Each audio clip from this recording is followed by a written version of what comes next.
Hello everyone, this is Arthur again. Today we're going to take a look at this very nice 2013 Audi Allroad Quattro. These are pretty rare.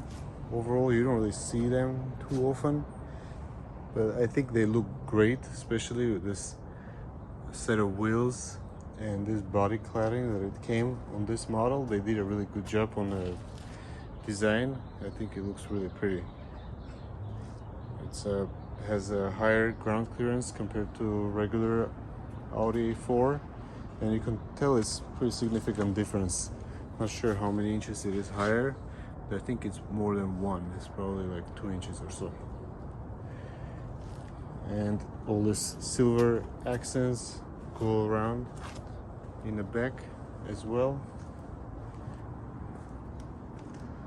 Around the window trim, I think it some of them have a black trim, and this one has a silver, and it looks really pretty. I think it matches kind of like the two-tone design on the wheels, and overall looks really nice. I like it. These only came with the 4-cylinder turbo engine, unfortunately, here at US, at least in US. But with dual clutch, this engine actually doesn't feel bad. The one that it feels kind of anemic is with a CVT, I believe. On the roof, you can see still same finish, and it looks really pretty. It does have a large sunroof, and I like that on this trim over here it does have like a really nice little detail on it, and it's still same color as the top part.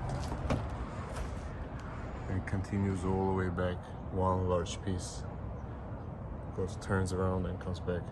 This car does have this nice dark brown interior, and I think it looks very tasteful with this kind of unpolished wood. It looks really nice. This car is overall in pretty good condition. It has 109,000 miles. It came here to get a new CV axle installed on the driver's side in the front, because the old one was ripped, and it drove around without a grease in there, and it started clicking.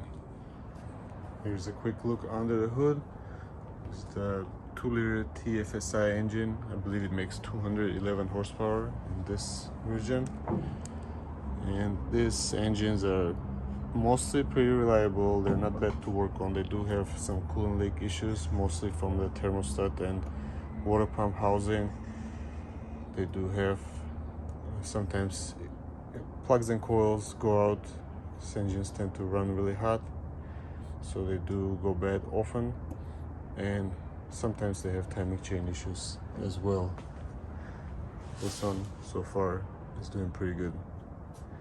Now we're gonna lift it up and look at it from the bottom. Let's take a look at the bottom of this Audi. So we'll start from the back.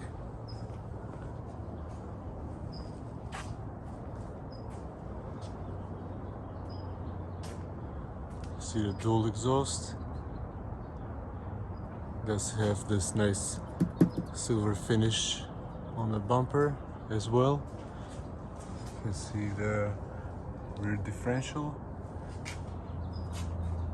Rear CV axles look dry. There's no leakage from them. The exhaust going. Single.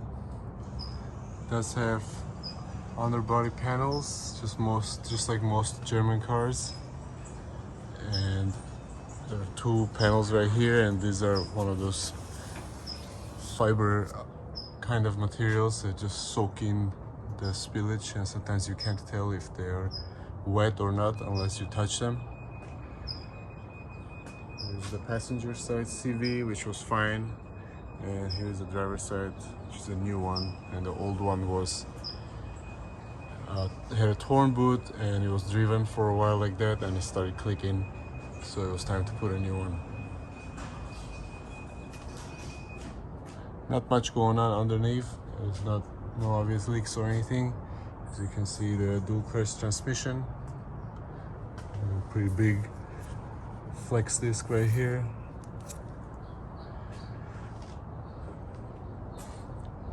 Please comment, like, and subscribe. There are more videos to come. Thank you.